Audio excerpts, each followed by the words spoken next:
Hi, what's up? Welcome to my channel. Tonight we're watching episode 4 of The Pacific.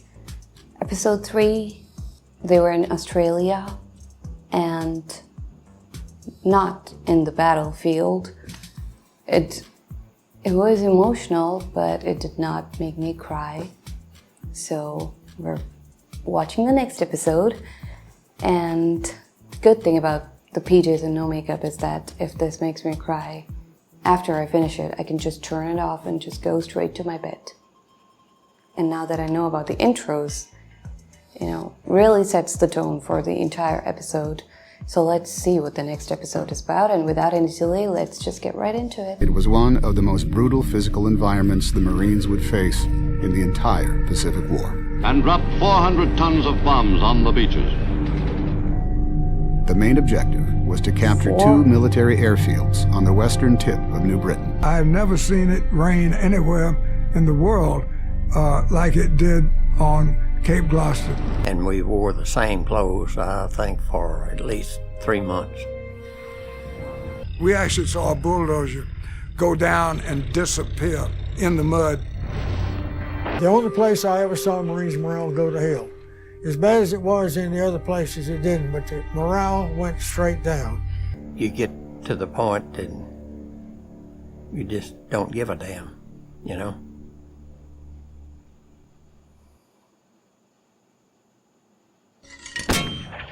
December 1943. 73 and 1/2, charge 0. God damn it, Sledge! Okay, we're starting right in the middle of this. What happened, Sledge? You find out Bob was drilling your girlfriend? Oh my god. I thought... Say again, you're correction, Sergeant. We got artillery shrieking overhead, machine gun fire, so you yell it. Wait, is that Eugene? You're Marines now. You're not recruits. You hear me, Sledge? Yes, Sergeant. Hail the Son of Righteousness, light and light to all he... Okay, they're on the ship. In the beginning, I thought that they were in the middle of the battle. Dear Vera, Merry Christmas to you. Yeah, it was him. I just wanted you to know that I'm safe this Christmas night. Does he send those letters, or does he just write them, because it makes him feel good, like he's talking to someone? I really hope he sends them. Yeah, well, there were no Japs on Guadalcanal the first day. We all know how well that went. Hey, Lecky, you're not in H Company anymore. And don't think that because you're machine guns and mortars, you're gonna get to skip these patrols. Colonel wants everyone to grab a rifle and lend a hand, you understand? I still can't figure out how the hell a Canadian gets all the way from the ETO to here. Guessing it involved a boat.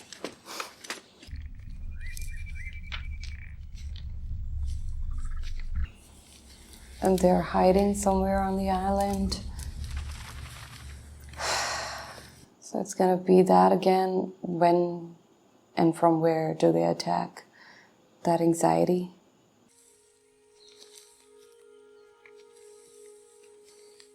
You hold back.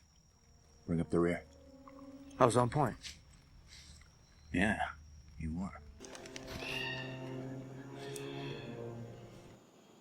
What is it?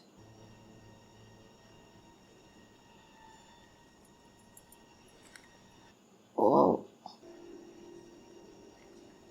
Could it be an ant? No. Oh.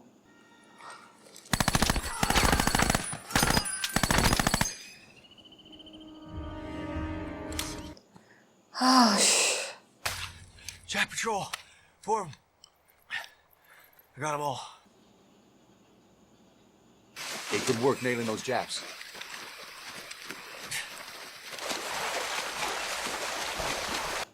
Oh, snake. You want some of this? It's basically soup. God, that must be so frustrating. All that rain, you're just drenched all the time. Oh.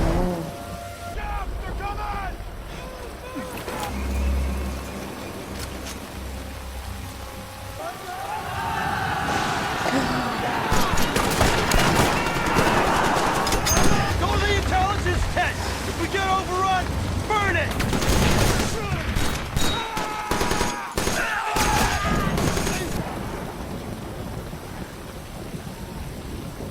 The thunder, the lightning, just makes it look so scary. It's like a horror movie. But in real life.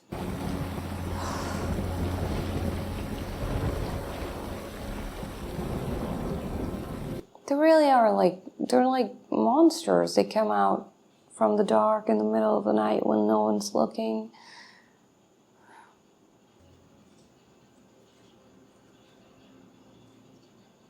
It was so crazy, that scene, that you couldn't see anybody, and then suddenly there were so many of them.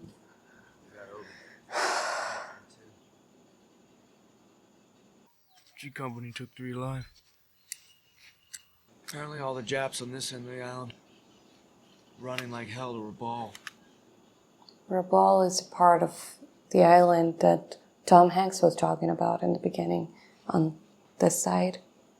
Another 100 volunteered for this shit. 100 against 1,200. They're either incredibly brave or incredibly stupid. Mark, take care of this one.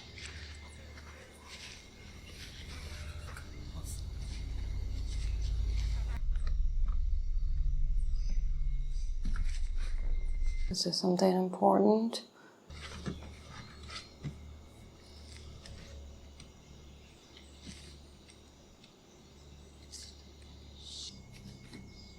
What?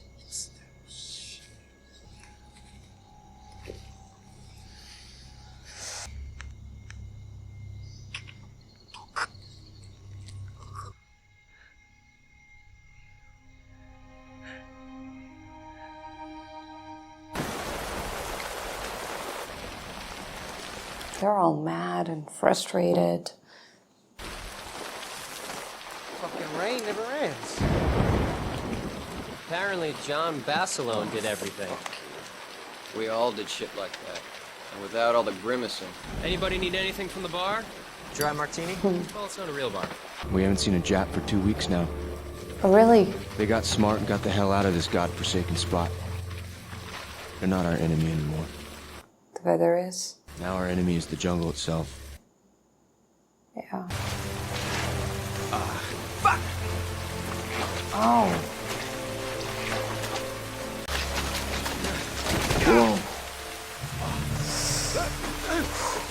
Somebody be a good guy and just fucking shoot me!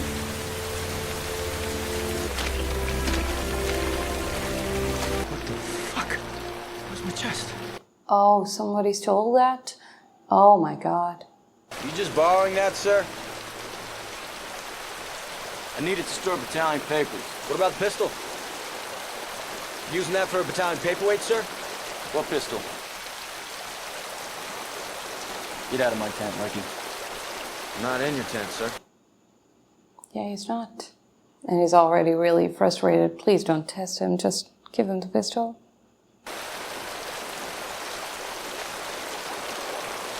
That was not very nice of you, sir.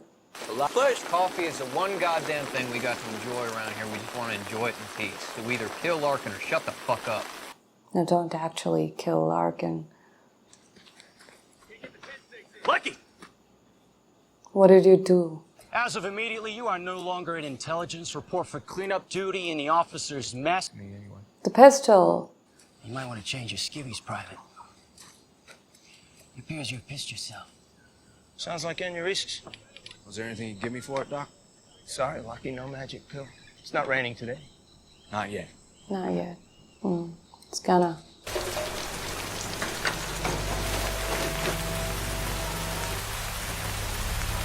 Tut! Tut! Brûlé! No. Go back! Fuck! Looked like he was gonna do something.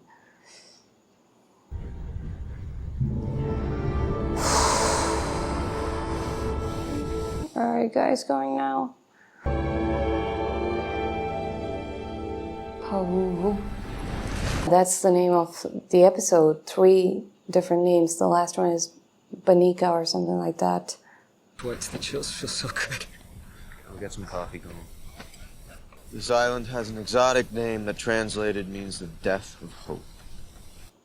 Death of hope. Pavuvu means death of hope? I don't know what it means. Oh, you just made that up? Italians holding the lottery. What's the prize? A bullet in the head? Take it home. Private Bauer. Private Jackson.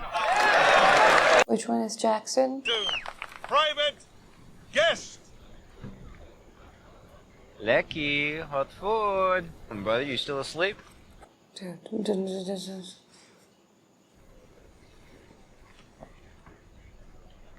Buddy. Has he moved it all yet?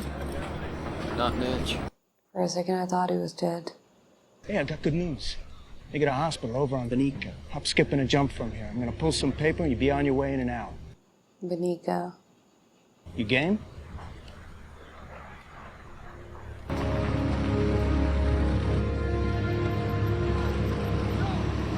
Oh, this hair looks so different.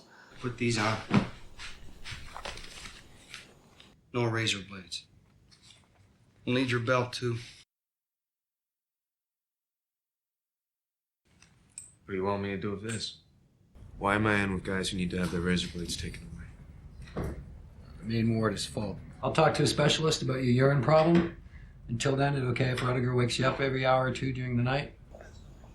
You ever think about selling this? No. No, sir. Get it back when you leave. Yeah, better not steal it from him. That's gonna be a problem.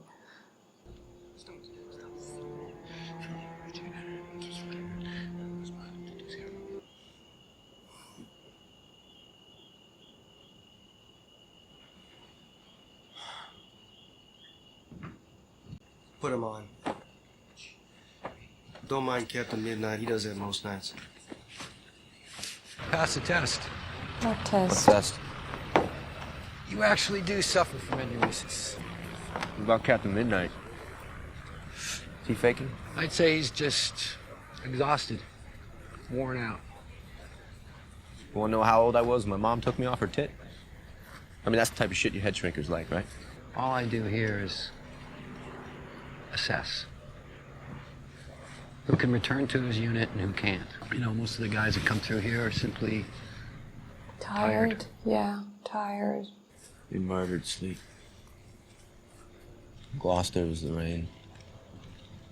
And Pavuvu was just a fucking fact I was on Pavuvu. What a record, Doc. I was a freshman in high school when my mom stopped breastfeeding me.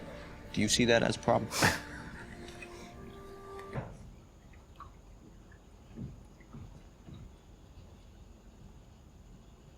Weak fucking shit! Whoa. Jonas! Go get Dr. Grant! Restraints on him? No, not necessary. He'll be out for the night. Hey, got a smoke? Is that? Gibson. Oh. Hey.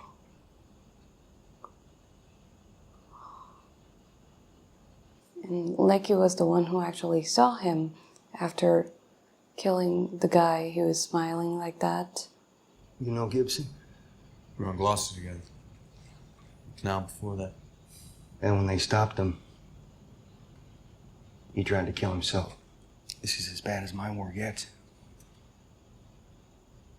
That's not easy either. You get to see what the war did to the other guys, the worst of it.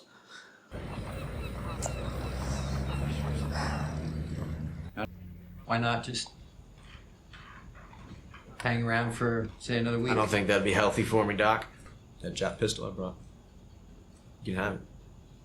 No ammo. Things get crazy around here. I wouldn't want you killing yourself. Yeah, that's not my style. I want to return to my unit, my friends. Please. He looked much better now. He was just irritated and frustrated. Now he's got some time to think, and he knows that he wants to go back. Don't think they'll send me back. I'm sure you're asking. It's okay. You just need a rest. That's all. On Guadalcanal, jet planes came in, dropping 500-pounders over out in the open. There was this guy who was tucked in behind me. feel his heart beating. He believed God would save him. Jesus, I am beat him. I hope it's quick and easy for you, Lecky. Jap sniper, maybe. You get nailed in the first 2 minutes. No worries about ending up like me. Can't they just send him home?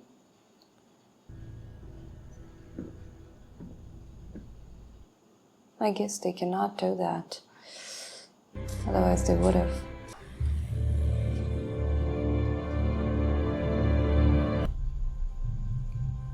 Oh my God.